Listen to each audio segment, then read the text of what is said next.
I'm really delighted to be here tonight. I'm particularly excited to be at an event devoted to innovation in the energy space. I think, as Rachel said, innovation is a really key part of what we need to solve the climate problem, to help make our nation more competitive, solve a lot of other problems that we're facing today. And the energy, I have to say here, is palpable. The sonic energy is palpable, pun intended. I'm privileged to work at Google on renewable energy, energy efficiency, energy policy. I work with an amazing team of people across Google. Some report to me, many do not. We see the climate problem as one of the most pressing problems facing humanity ever. And I'm sure all of you know the scale of the problem that we face. We need to transform our energy infrastructure virtually completely. It's perhaps the most daunting problem that modern civilization has ever faced on many fronts. Technology, leadership, global cooperation, and on and on. The good news, as Rachel said, is I believe, and Google we believe, it is a solvable problem. We have lots of technology today that we can begin to deploy now. There are lots of ideas out there, many of them represented here. There are 70, 80 posters, something like that here tonight, for new technologies, new approaches to policy or technology that have the potential to make a very big dent. But in spite of all of that good work, existing technology, all the work that all the people here are doing and lots of other people, or really in addition to it, I think we need more. We need really serious breakthroughs in technology, and we need them soon to provide the energy technologies, the clean energy technologies required to transform our energy infrastructure at scale in the time frame needed to really avert what could be catastrophic climate change. Bill Gates gave a really inspiring talk at the TED conference a couple weeks ago, and if you haven't seen it, I encourage you to look online. He made the point that the relevant goal, the thing we really have to think about and aim for, is to get to effectively zero carbon emissions by 2050. It's not about reducing emissions by 20% by 2020 or 2030, as many initiatives state as at least an interim goal. That may be a fine interim goal, but if we focus on that and not on the 2050 goal of zero carbon, there's a good chance that we'll end up focusing on solutions that won't actually get us to the 2050 goal. So which of those goals we make our priority and really think about can affect what we choose to actually work on and focus on today. And I think that's a really, really key point. 20% goal is intimidating enough. Reducing emissions by 20% by 2020 or 2030 is, a lot of people think even that's hard or impossible. But we really need to get to zero by mid-century. We're going to have billions additional people entering the first world, adopting a modern lifestyle like we have here, which means they'll be consuming energy. And if that energy isn't clean, and the energy we're consuming isn't clean, we're in trouble. So 2.5 years ago, anticipating Bill Gates, we were ahead of him a little bit on this one.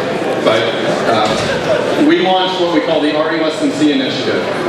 RE less than C stands for renewable electricity cheaper than coal. Our belief is that getting the price of renewables below the price of the polluting alternatives is essential to get them adopted at scale. To really transform our energy infrastructure and get to zero carbon by 2050, we need cheap, clean sources of energy. We do believe we need to put a price on carbon. We need to begin to internalize all those externalities. That will send a price signal. Hopefully that will begin to spur innovation. It will spur deployment of zero carbon technologies. But that alone, I believe, is almost certainly not enough. And maybe a different way of putting it, it's the same argument I heard Ernie Moniz from MIT make a few years ago about actually trying to take action around climate change. It's really an application of the precautionary principle.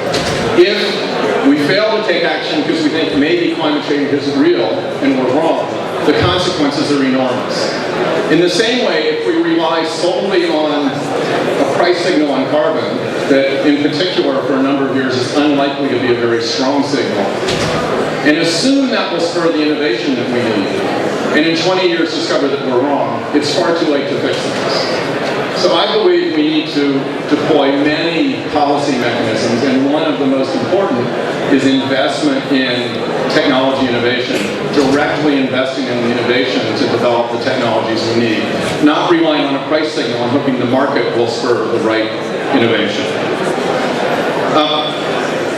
So we need much greater investment in technology innovation, especially at the early stages of the innovation pipeline, and especially at that point, I think that the government must play a much bigger role. Venture capital does a lot of seed funding, does a lot of early stage funding, does later stage funding, but most venture capitalists have limited partners who expect a return in 5, 7, 10 years.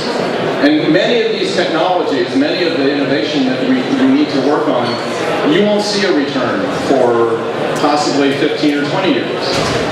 And we need to invest in those, not just the ones that have a relatively short-term payback. So, on that point, since 1980, U.S. federal investment in energy R&D has dropped by 58% in real terms. At that time, and in relative terms by far more, in 1980, 10% of total government R&D investment was in energy. Today, it's below 2%. So relative to the total government spending on R&D, relative to GDP, our investment in energy R&D is minuscule. And certainly given the scale of the problem that we face, I think far too small to actually address it. Recent signs in Washington are positive. The derivative in the last year has had the right sign. That's good. I'm not sure the second derivative actually has the right sign. That probably doesn't. We're still, in some sense, on a two-lane innovation road, not a superhighway, and we're heading for a big cliff with lots of blinking warning signs saying, turn that way. But mostly, Washington doesn't seem to be paying close enough attention. Last year, Obama added about $5 billion in 2-year stimulus funding for energy. That's a great start. But we need to dramatically increase even that. And equally important, or maybe more important, we need to sustain that funding. The stimulus is great, but after 2 years it's gone, and then we're back where we were. And you can't start a research program and get postdocs and get graduate students and outfit a lab. By the time you've done that and started the work 2 years ago, then your funding's gone. So we need sustained funding. Susan Hockfield also made a similar point recently. I quote, "Our history of funding energy research is terrible. You don't get technological miracles out of funding at that level." She and Bill Gates both used the word miracle. I hope we don't need miracles, because that's a big stretch. But I think we do need significant breakthroughs, not incremental advances. And I hate to assume that incremental advances will get us there and then learn in 10 or 20 or 30 years that they won't.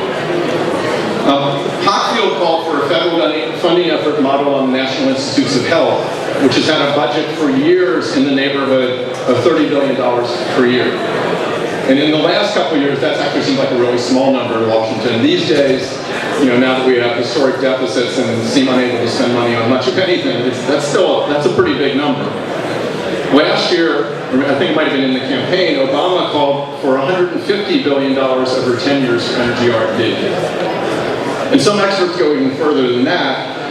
Berkeley's own Dan Kamen, along with Greg Nemeth, who I think was his student, he's now a professor at Wisconsin, have proposed that annual energy R&D levels on the order of $30 billion will be needed to really address the climate problem. That's a lot of money. And right now we're at $5 or $6 billion with stimulus funding. When the stimulus funding goes away, we'll be back down at 1 or 2. We need to increase that by an order of magnitude or more. This kind of substantial and sustained R&D funding, and I don't want to imply that this should be done instead of all the tax incentives, loan guarantees, other market mechanisms, is really needed to drive innovation across the entire innovation pipeline. From research to development, to demonstration, to deployment, to full-scale commercialization. As one of my colleagues likes to say, from light bulbs to light bulbs, from the aha moment in the shower or wherever, to actual light bulbs in the socket doing something useful.